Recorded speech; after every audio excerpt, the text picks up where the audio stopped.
বন্ধুরা, এই যে দেখো আজকে হচ্ছে যে রাত্রিরে কি রান্না হচ্ছে সেটাই তোমাদের সাথে শেয়ার করব। আর এই যে ফাঁকা কড়াটা, এই যে দেখো ডিম সিদ্ধ করে নিয়েছি। এখানে পেঁয়াজ মানে পেঁয়াজটা 4 ভাগ করে তার মানে ওই পাপড়িগুলো ছাড়িয়ে নিয়েছি। এখানে হচ্ছে যে ক্যাপসিকাম কেটে নিয়েছি। আজ বানাবো হচ্ছে অন্ডা চিলি, ডিমের চিলি বানাবো।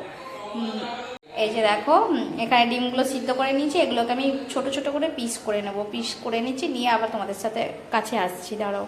এই যে দেখো ডিমগুলোকে ছোট মানে লম্বা লম্বা করে পিস পিস করে কেটে নিয়েছি। এবার এর মধ্যে আমি কী কী দিই সেটাই দেখাই, চলো।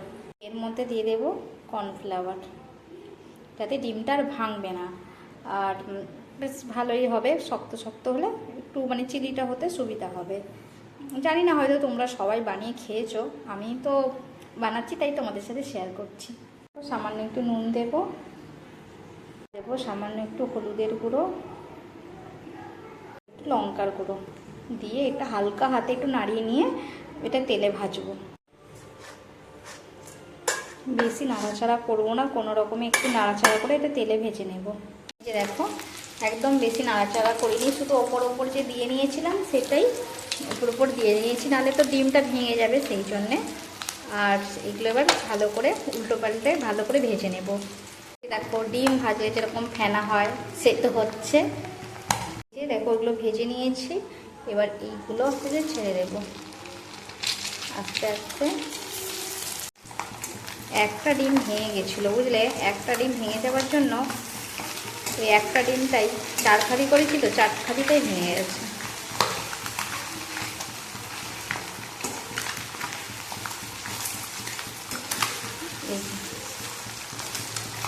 এই যে এই ডিমটা, যে ডিমগুলো ভেজে নিয়েছি এর মধ্যে এই যে ক্যাপসিকাম আর পেঁয়াজটা দিয়ে দেবো।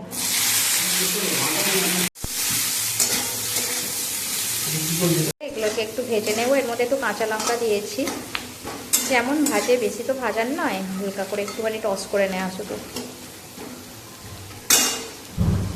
আদা রসুন কুচি করতে ভুলে গেছিলাম, তাই একটু আদা রসুনের পেস্ট দিয়ে দিলাম। রাত্রি হয়ে গেছে, একটু তাড়াহুড়ো করছি, সেই জন্য আর কুচি করা হয়নি। এটা আদা রসুনের পেস্ট দিয়ে দিলাম। কুচি করবো বলে রেখেছিলাম, কিন্তু হচ্ছে যে সময় হয়নি, ওই জন্য তাড়াতাড়ি করে বেটে মানে বাটাটাই দিয়ে দিয়েছি। আমি সামান্য একটু হলুদ দেবো, লঙ্কার গুঁড়োটা একটু বেশি করেই দিচ্ছি। জিরে দেয় কি জানি না, আজকে আমার ইচ্ছে হলো একটু দিতে, তাই একটু ধনে জিরে দিচ্ছি অতি সামান্য মতো আছেই। ভালো করে ভেজে নিই, ভেজে নিয়ে তারপরে এই যে সসটা কর্নফ্লাওয়ার দিয়ে গুলে রেখেছি এটা দিয়ে দেবো। আর তারপরে ওই ডিমগুলো দিয়ে দেবো। ডিমগুলো দিয়ে বেশিক্ষণ ফোটাবো না, না হলে আবার ডিমগুলো ভেঙে যেতে পারে। সসটা ভালো করে গুলে রেখেছি, এটা দিয়ে দিচ্ছি। সস আর কর্নফ্লাওয়ারের মিশ্রণটা দিয়ে দিচ্ছি। এটা আবার একটু আর একটু জল দেবো। একটু রুটি দিয়ে খেতে আমাদের আবার একটু গ্রেভি লাগে, আমাদের আবার শুকনো শুকনো রুটি দিয়ে খেতে পারে না। ড্রাই করলে না, ড্রাই মানে চিলি চিকেন বা যে কোনো চিলি আমাদের ড্রাই করলে খেতে পারে না। আমার ছেলের পরে অনেক অসুবিধা হয়, সেই জন্য একটু ঝোল ঝোল হবে, মানে ঝোল বলতে একটু গ্রেভি রাখবো। এই যে দেখো গ্রেভিটা ফুটে গেছে। এই যে এবার এর মধ্যে এবার ডিমগুলো দিয়ে দেবো। এই যে ডিমগুলো এবার দিয়ে দেবো আস্তে আস্তে।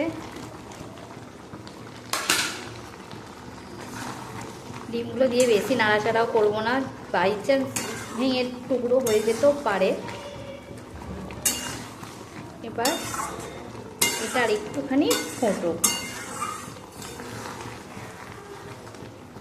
একটুখানি ফুটবে, 2-1 মিনিট ফুটলেই নামিয়ে নেব। সামান্য একটু গরম মশলা দেবো এর মধ্যে, এবার ধনে পাতা দিয়ে দিলাম, দিয়ে এবার নামিয়ে নেব। এই যে দেখো হয়ে গেছে। কেমন লাগছে অবশ্যই কমেন্টে আমাকে জানিও বন্ধুরা, ডিমের চিলি।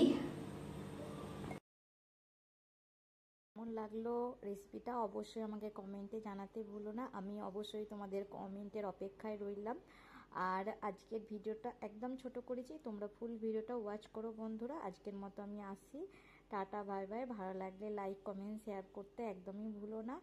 আর ততক্ষণের জন্য সবাই ভালো থেকো, সুস্থ থেকো। আস্তে আস্তে আমি সব পুজোর ভিডিওগুলো তোমাদের সাথে শেয়ার করব, তোমরা ফুল ভিডিও ওয়াচ করো। আজকের মতো টাটা, বাই বাই।